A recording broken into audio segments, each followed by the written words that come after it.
Esses dois livros, eles falam muito sobre oração. Esse aqui, Loucos por Jesus de Joelho, do pastor Lucinho Barreto. É um livro super fininho. Ele tem, acho que, 50 páginas, nem isso, mas é um dos melhores livros sobre oração que eu já li. E Eu e Minha Boca Grande, da Joyce Meyer. Por quê? Aqui, ele vai falar realmente sobre oração. O assunto é oração, definitivamente. E ele traz alguns pontos que são, assim, sensacionais. Por exemplo, aqui no começo, logo no começo, dicas comuns para uma vida de oração nada comum. Então, primeiro, planeje a sua vida de oração com pelo menos 24 horas de antecedência. Antes de ler esse livro, eu nunca tinha pensado que eu tinha que planejar as minhas orações. Eu achava assim, eu vou sentar aqui, orar e Deus vai me guiar. O Senhor vai agir no meu coração pelo que eu tenho que orar. Não, você tem que planejar. Um outro ponto, ter um local de oração. Eu não vou saber explicar de forma técnica, mas eu já li alguns artigos sobre neurociência, sobre o funcionamento do cérebro. E eu não sei se você já reparou, por exemplo, quando você está apertado para ir no banheiro. Você tá chegando na sua casa e pensa assim, nossa, preciso ir no banheiro. Conforme você vai chegando, a vontade vai ficando mais apertada. E se você entra no banheiro, você não consegue segurar mais. Por quê? O banheiro é o local que o seu cérebro já sabe que é o local adequado para que você faça as suas necessidades. Então, quanto mais perto do banheiro você chega, mais apertado você fica. Porque o cérebro já sabe, está chegando num lugar que é o lugar que eu posso fazer xixi.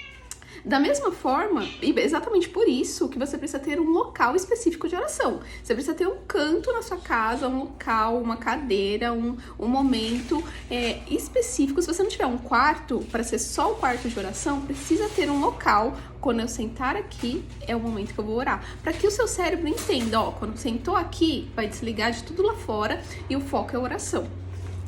Um outro ponto, fechar a porta do quarto e não atender ninguém.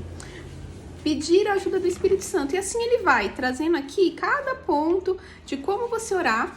E aí o que ele vai fazer depois? Ele vai pegar a oração do Pai Nosso e ele vai destrinchar. Ele vai pegar cada parte da oração e ele vai falando que você deve orar, como que você deve adequar aquilo, né? Que não é pra gente ficar repetindo. Quando Jesus ensinou a oração do Pai Nosso, ela é um modelo, não necessariamente uma reza, para você ficar repetindo e repetindo as palavras. E aí ele pega, por exemplo, Pai Nosso que estás nos céus. Ele fala, essa frase é como pegar o elevador até o céu para chegar e ficar ao lado de Deus. Então, o Pai Nosso que estás nos céus é o momento que eu me elevo. Eu vou sair do plano que eu estou, como se eu estivesse subindo um elevador, como se eu estivesse pegando um helicóptero. Em vez de olhar minha vida aqui, eu vou olhar ela lá de cima. E aí, quando eu estiver lá em cima com Deus, eu vou ver as coisas como Deus vê. É nesse sentido. E assim ele vai, em cada ponto. Melhora muito a vida de oração, muito recomendo.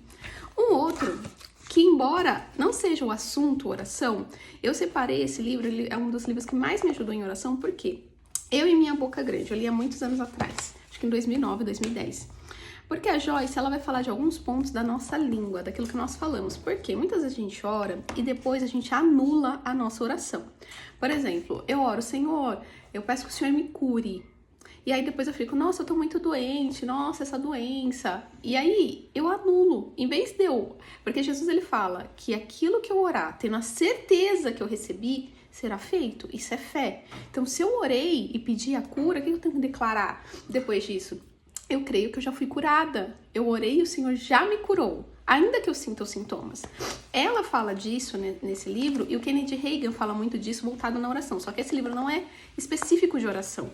Mas ela vai falar algumas coisas, por exemplo, se for da tua vontade. Quando a gente ora e fala, se for da tua vontade, ela fala, qual que é o momento que eu tenho que falar, se for da tua vontade? Ela fala assim, uma vez ouvi dizer que uma pessoa de fé nunca orará, se for da tua vontade. Não houve nenhuma outra explicação. Portanto, como uma recém-convertida, tomei a declaração ao pé da letra. Eu gosto muito da Joyce porque ela fala muito das coisas que ela entendeu errado.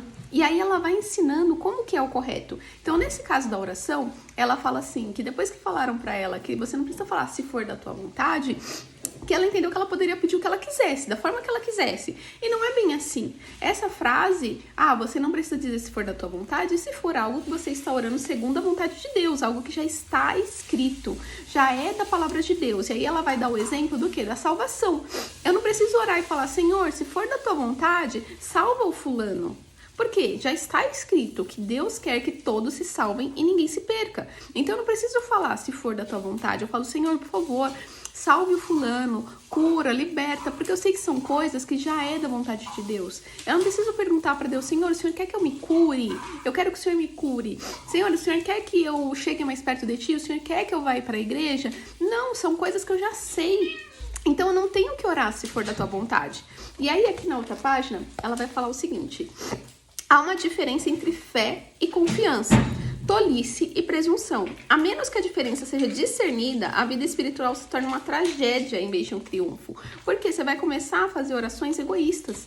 E aí ela vai falar também do versículo de Tiago, que Tiago ele fala o quê? Vocês oram, vocês não têm porque vocês não pedem. Vocês pedem e não recebem porque vocês pedem mal. Vocês pedem mal por motivos egoístas. Um outro ponto que eu separei aqui também é que ela fala assim, ó, aqui na página 115, ela fala assim: algumas pessoas se envolvem tanto no ministério que se esquecem da própria família e de seus parentes. E ela vai trazer aqui um exemplo de uma tia dela que era viúva. E ela algumas vezes foi ministrar a essa mulher, e aí depois ela falou assim: ah, não, eu não tenho que fazer isso, eu tenho outras coisas. E o Senhor falou: não, você tem sim que ministrar a ela. E ela fala assim, ó: o Senhor me mostrou que ela é minha semelhante e é minha responsabilidade ministrar as necessidades dela, tanto quanto a necessidade dos outros. Então, por ser tia dela, por ser sua parente, ela tem sim que ministrar ela, ainda mais por ser uma mulher viúva e sozinha. Um outro ponto que eu separei aqui, ó, é quando ela vai falar das raízes das más conversações. Esse versículo é muito interessante, que ela fala assim, ó: você sabia que a fofoca, ela traz aqui Romanos 2:1, e aí ela fala sobre o versículo, ela fala: você sabia que a fofoca, a difamação, a maledicência, a falsidade tem uma raiz como uma árvore, uma flor e uma erva? A raiz dessas coisas é o julgamento. A raiz do julgamento é o orgulho. E aí ela vai falando de cada ponto. E ela fala: se você julga alguém, é porque você se considera melhor do que essa pessoa. Esses foram alguns pontos, mas esse é um livro muito rico, eu recomendo muito. Eu e Minha Boca Grande. Ajuda muito, traz muita sabedoria, fala muito de quando ela se converteu. A Joyce Meyer tem um testemunho incrível, uma mulher incrível de Deus, tem um ministério maravilhoso de mulheres. Então eu recomendo muito esses dois livros, né? E pra quem tá começando, esse aqui do Lucinho, ele é muito fininho, você lê rapidinho, tá? O Lucinho Barreto. E ele fala também no canal dele, tá? Cada um desses pontos que tá no livro, no canal do YouTube dele, ele ensina também, se você pegar lá os vídeos sobre orar.